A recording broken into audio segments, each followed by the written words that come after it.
खुशामदीद मोहतरम नासरीन, आप तमाम का HKA न्यूज़ में खैर मक़दम है। कुल जमाती मुस्लिम राब्ता कमेटी कन्वीनर मोहम्मद मोहसिन खान की क़ियादत में एक वफ़द जिसमें अलहाज मोहम्मद अब्दुल हादी एडवोकेट, सदर ज़िला कुल हिंद मजलिस इत्तेहादुल मुस्लिमीन, जनाब मकसूद बिन अहमद ज़ाकिर एडवोकेट सेक्रेटरी ज़िला कुल हिंद मजलिस इत्तेहादुल मुस्लिमीन ने कुल जमाती मुस्लिम राब्ता कमेटी महबूब नगर की जानिब से CAA काला क़ानून के ख़िलाफ़ कलेक्ट्रेट दफ्तर पर ADP शंकर को एक याददाश्त पेश की। इस दरख्वास्त को कलेक्टर ज़िला के ज़रिए सदर जमहूरिया हिंद को भिजवाई जाएगी। इस मौके पर मोहम्मद अब्दुल हादी सदर मजलिस, मोहम्मद मोहसिन खान, मकसूद बिन अहमद ज़ाकिर एडवोकेट और समद खान ने मीडिया से खिताब करते हुए कहा कि CAA निफास के मुतालिका आलामिया की इजराई के बाद से सारे मुल्क का मुसलमान परेशान है, लेकिन ख़ुद को सेकुलर और मुसलमानों का हमदर्द कहलाई जाने वाली कुछ बड़ी सियासी जमातें खामोश तमाशाई बनी हुई है। सेक्युलर पार्टियों ने अब तक CAA के निफास के आलमिया के मुतालिक अपने मौक़िफ़ का इजहार नहीं किया, जिससे मुसलमानों में गैर मामूली तशवीश पाई जाती है। इंडिया के मुसलमानों में इस कानून के बारे में गहरी तशवीश है। वो 4 बरस कबल इसके ख़िलाफ़ मुल्क गिर एहतजाज कर चुके हैं, जिनमें शाहीन बाग भी है। इसकी याददाश्त में दर्जनों मुस्लिम नौजवान अब भी इंसदाद, दहशतगर्दी और गद्दारी के कानून के तहत जेलों में मुक़ीद है। इन्होंने कहा कि इस मामले में मुसलमानों के साथ तफरीक बढ़ती जा रही है और इसका मकसद मुसलमानों को शहरियत से महरूम करना है। इन्होंने हुकूमत हिंद से मुतालबा किया कि CAA कानून से दस्तबरदार हो जाए, वरना मुसलमानान हिंद जमहूरी तरीक़े से मुल्क गिर एहतजाज मुनज़्ज़म करेंगे।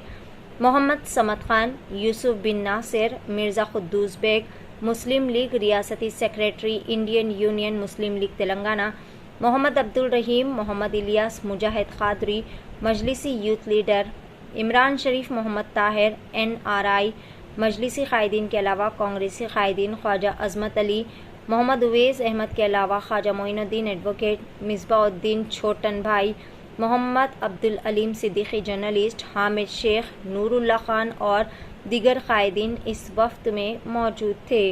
आइए जानते हैं इस खुसूस में मुकम्मल तफ़सीलात। पेश है महबूब नगर से नुमाइंदा रिपोर्टर ख्वाजा ख़ान की HKA न्यूज़ के लिए ये खुसूसी रिपोर्ट। मज़ीद ताज़ा तरीन ख़बरों से अपडेटेड रहने के लिए ఉందని చెప్పి నేను భావిస్తున్నాను. అందుకు ఇక్కడ మైనారిటీ సోదరులందరూ చాలా సమన్వయం పాటించి నిదానంగా పోతూ ఇక్కడ ఉన్న ప్రభుత్వానికి అండగా ఉంటూ ఇంతవరకు వాళ్ళు ఉండడం జరిగింది. ఇంతవరకు ఎలాంటి ఆందోళనకారం కానీ ఎన్ని ఆచారాలు జరిగినా ఎన్నో విధాల ముస్లిమ్స్కు హింసిస్తున్నారు. ఇక్కడ కాకుండా వేరే రాష్ట్రాల్లో చాలా దగ్గర ఇక్కడ ముస్లిమ్స్ పైన చాలా అత్యాచారాలు చేయడం జరుగుతున్నది. అలాంటప్పుడు ఈ ప్రభుత్వాలు చూడనట్టు కూడా నటిస్తున్నాయి. ఇప్పుడు కేవలం ఎలక్షన్ కొరకు మళ్ళీ CAA తీసుకొచ్చి లబ్ధి పొందాలని చెప్పి ఉద్దేశం మీద మీరు ఈ విధంగా చేస్తుంటే దీనికి ఆందోళన ప్రతి చోట నుంచి, ప్రతి రాష్ట్రం నుంచి ప్రతి ముస్లిం సోదరులు బయటకు వెళ్ళి రోడ్ల మీద వచ్చి ఆందోళన చేయవలసిన అవసరం ప్రతి ఒక్కరికి ఉందని చెప్పి నేను భావిస్తున్నాను. నేను మరొక్కసారిగా ఈ ప్రభుత్వాన్ని, కేంద్ర ప్రభుత్వాన్ని కోరుతున్నాను, ఇక్కడ రాష్ట్ర ప్రభుత్వాన్ని కూడా నేను కోరుతున్నాను ఏంటంటే మీరు వెంటనే దీని మీద చర్య తీసుకొని మీరు CAA గురించి ఈ రాష్ట్ర ప్రభుత్వం కూడా ఏం చెప్తుందని చెప్పి మీరు ప్రకటించాలని చెప్పి నేను కోరుకుంటున్నాను. आज ऑल पार्टी मुस्लिम लीडर्स कोऑर्डिनेशन कमेटी की जानिब से CAA जो क़ानून, काला क़ानून जिसे हम कह रहे हैं, वो क़ानून को रद्द करने के लिए एक memorandum through collector president of India के नाम आज हम कलेक्टर साहब को दिए हैं। हम उसमें सख्त मज़म्मत कर रहे हैं इस काले क़ानून की। इसको फ़ौरन रद्द करने की हम डिमांड कर रहे हैं इस मेमोरेंडम में। ये क़ानून जिसमें मुसलमानों को सिटीजनशिप नहीं दी जा रही है, ये एक सौतेला सलूक है मुसलमानों के साथ, डिस्क्रिमिनेशन है। हमेशा मुसलमानों के साथ ये हुकूमत जो है मुसलमानों का नुकसान करते हुए आई है। बुनियादी तौर पर तालीमी मैदान में,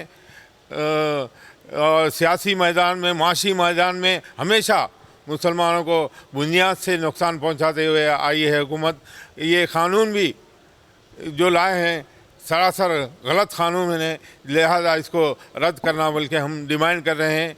और मैं बैरिस्टर असदुद्दीन अवैसी साहब का शुक्रिया अदा करता हूँ, वो इस मुताल्लिक़ सुप्रीम कोर्ट में अपील कर रहे हैं और केरला की हुकूमत भी सुप्रीम कोर्ट गई है और इंडियन यूनियन मुस्लिम लीग भी सुप्रीम कोर्ट गई है। हमें अदलिया पे भरोसा है, हमारे साथ इंसाफ होगा, इस जियो को रद्द किया जाएगा और उम्मीद रखे हैं ये रद्द होगा, नहीं तो हम भारी तौर पर भारी पैमाने पर हिंदुस्तान में इसके ख़िलाफ़ एहतजाज चलाएंगे। जैसे एक साल शाहीन बाग का एहतजाज चला था, वैसा एहतजाज यहाँ भी पूरे हिंदुस्तान भर में इंशाल्लाह चलाएंगे हम। जब तक ये क़ानून को रद्द नहीं किया जाता हम बराबर इसकी मुखालिफत करते रहेंगे। खुदा हुकूमत की जानिब से NRC के क़ानून को नाफिज करने की गाइडलाइंस जारी की गई है, जो काबिल मज़म्मत है। जो शख्स बैबर्थ हिंदुस्तान में रहने वाला है उसको हिंदुस्तान की शहरियत ऑटोमेटिक हासिल हो जाती है, लेकिन आज ख़ास तौर पर मुस्लिम तबके को निशाना बनाने के लिए NRC क़ानून को लागू कर दिया गया है। आसाम में देखा गया है कि जो लोग सदर जमहूरिया के ख़ानदान वाले भी NRC के ख़िलाफ़ को नुकसान हुआ, फ़ौज में नौकरी करने वालों को भी NRC में नुकसान हुआ। डॉक्यूमेंटेशन के नाम पर जो डॉक्यूमेंट बताए गए हैं तो तमाम डॉक्यूमेंट में सिर्फ स्पेलिंग की गलती की बुनियाद पर उनको रिजेक्ट कर दिया गया है। पहले मरहले में लोगों तहसीलदार को ही इसको इंक्वायरी करना है, अगर वहाँ डाउट की लिस्ट पे अगर आ गए तो फिर हमारा बहुत परेशानी का मामला है। इसलिए इस सिलसिले में हमारे जो लोग स्कॉलर्स हैं वो सब ने शाहीन बाग को क़ायम किया था ताकि हुकूमत को दबाव डाला जा सके। उसके बाद हुकूमत ने अब आइन इलेक्शन के मौके पर सियासी फ़ायदा उठाने के लिए इस क़ानून को नाफिज किया है। वजाहत कर रहे हैं कि इससे मुसलमानों को कोई नुकसान नहीं होगा, लेकिन क़ानून में अगर मुसलमान का लफ्ज़ शामिल कर लेते तो मुसलमानों को कोई परेशानी का मामला नहीं था। किसी को शहरियत देना है हुकूमत के वो अपना वो पर्सनल व्यू है, दूसरों को दे सकते हैं आने वालों को, लेकिन रहने वालों को बेघर करना ये गलत बात है। कहा जा रहा है कि नहीं, बाहर से आने वाले लोगों के लिए क़ानून बनाया गया है जो मुल्क में शहर लेना चाह रहे थे। ठीक है, बाहर से आने वालों का क़ानून बनाना लेना ज़रूरी है, लेकिन मुल्क में जो पैदा हुआ, मुल्क में जो मरने वाला है, मुल्क पर मरने वाला है, उनको अगर फिर दस्तावेज बताने की बात की जाएगी तो शहरी लोगों के पास दस्तावेज है। देहात में जो लोग रहने वाले हैं, गलियों गाँव में जो लोग रहने वाले हैं, करिया में जो लोग, उनके पास कोई दस्तावेज नहीं है। लिहाजा हम सबसे ज़्यादा परेशानी करिया में रहने वालों के लिए है। पढ़े लिखे लोगों के पास भी स्पेलिंग मिस्टेक का अंबार लगा हुआ है, हर भी परेशान है स्पेलिंग में। बाबा के नाम में स्पेलिंग मिस्टेक गलत, या उनके नाम में स्पेलिंग गलत, या आधार में स्पेलिंग गलत, वोटर लिस्ट में स्पेलिंग गलत, पैन कार्ड में स्पेलिंग गलत, ऐसा हर डॉक्यूमेंट में कुछ ना कुछ स्पेलिंग फ़र्क है। लेकिन देखना चाहिए कि ख़ानदान का आदमी, ख़ानदान का सब सदर ख़ानदान का अगर इंडिया में है, फ़ायदा हुआ है तो उसको शहर देना चाहिए। लिहाजा क़ानून में जो तरमीम, जो गाइडलाइन बनाई गई है, गाइडलाइन को तरमीम ज़रूरी है और क़ानून असल बुनियादी तौर पर क़ानून को कैंसिल कर देना अहम मुतालबा है हमारा। का जो क़ानून है सिटीज़न अमेंडमेंट एक्ट, हम मुसलमान नींद के गलबों में सोते ही रहे। NRC आया, NPR आया, फिर CAA एक्ट भी बन गया।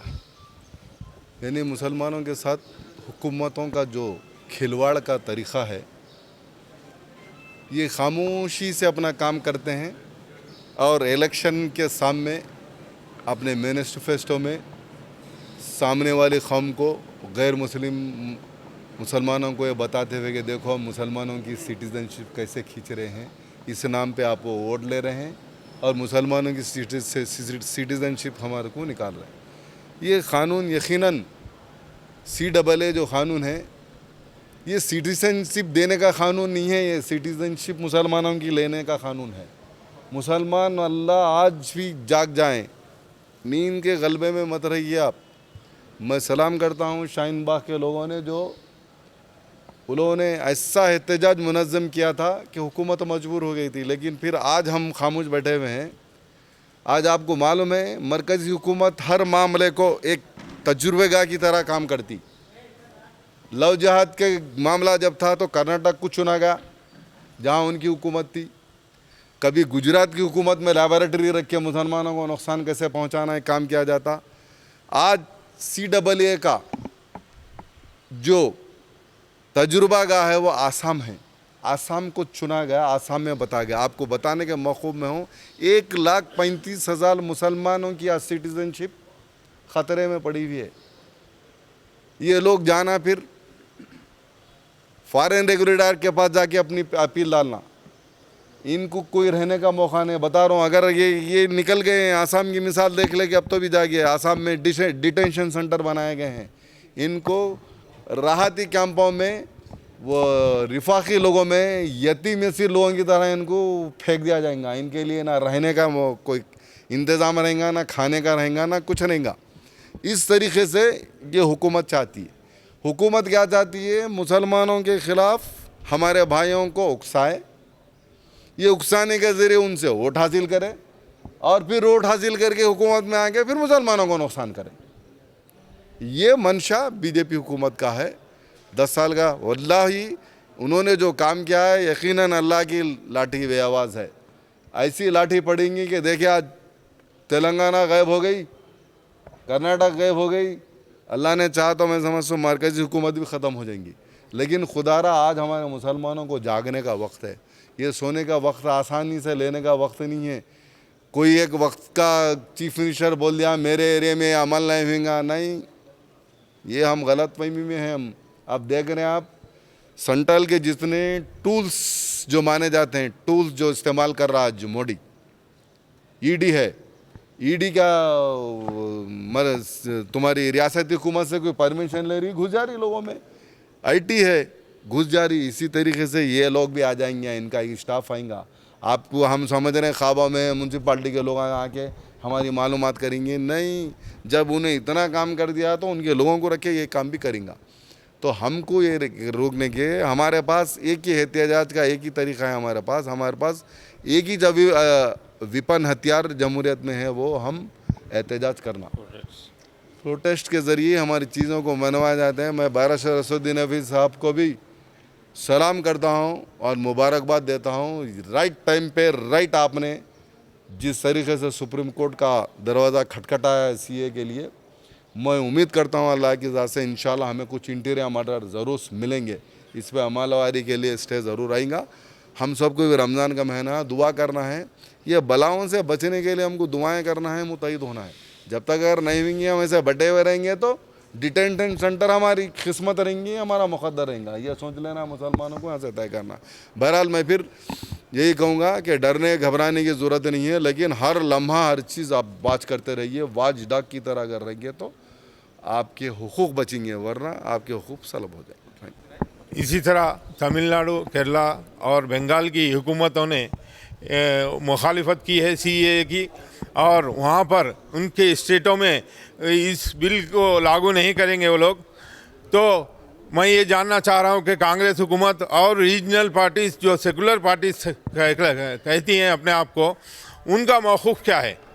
ये कांग्रेस पार्टी 3 स्टेटों में जहाँ हुकूमत कर रही है वहाँ क्या मौक़िफ़ है?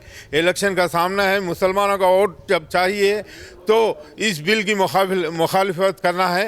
ये 3 स्टेटों में भी, यहाँ तेलंगाना ख़ास तौर में, यहाँ पर CM साहब से, हम रेवंत रेड्डी साहब से डिमांड करते हैं कि वो अपना मौक़िफ़ ज़ाहिर करे कि CAA के ख़िलाफ़ उनकी क्या राय है। वो अपने तेलंगाना स्टेट में इसकी मुखालिफत करेंगे और इसको लागू नहीं करेंगे, ये हमें उम्मीद है। कुल जमाती राब्ता कमेटी महबूबनगर की जानिब से प्रेसिडेंट ऑफ इंडिया को ज़िला कलेक्टर के ज़रिए एक याददाश्त मेमोरेंडम पेश किया गया है। जो CAA हुकूमत, मरकज़ी हुकूमत जो लाना चाहती है, वो दरअसल मुसलमानों के ख़िलाफ़ NPR NRC लागू करने की एक पहला दरवाज़ा है वो, जिसमें ये ख़ास लिखा गया है। और इसके ख़िलाफ़ जो है ना तमाम मुसलमान जो है ना इसके ख़िलाफ़ है और सेकुलर ताकतें पूरी इसके ख़िलाफ़ में है। वो इसलिए कि 1955 का जो क़ानून है, शहरियत क़ानून है, 1955 का जो शहरियत क़ानून है उसमें अमेंडमेंट करते हुए 2019 में मरकज़ी हुकूमत में सेक्शन बी का इजाफ़ा किया है। सेक्शन बी में ये बात बताया गया है कि पाकिस्तान, बांग्लादेश, अफ़गानिस्तान जो दीगर ममालिक से आने वाले शरणार्थियों को जो है ना सिटीज़नशिप दिया जाएगा, सिर्फ मुसलमानों को छोड़कर। ये डिस्क्रिप्शन के ख़िलाफ़ आज हमारे को मुत्तहिद होना है। इसके बरखिलाफ़ जो है ना हम आज ये मेमोरेंडम पेश करने के लिए आए हैं। अगर सिटीज़नशिप आप देना, शहरियत देना है तो जो बाहर से जो लोग आए तमाम कौमों को दिए जाए, मज़हब की बुनियाद पर ना दिया जाए। बस ये हमारा मुद्दा है। शुक्रिया।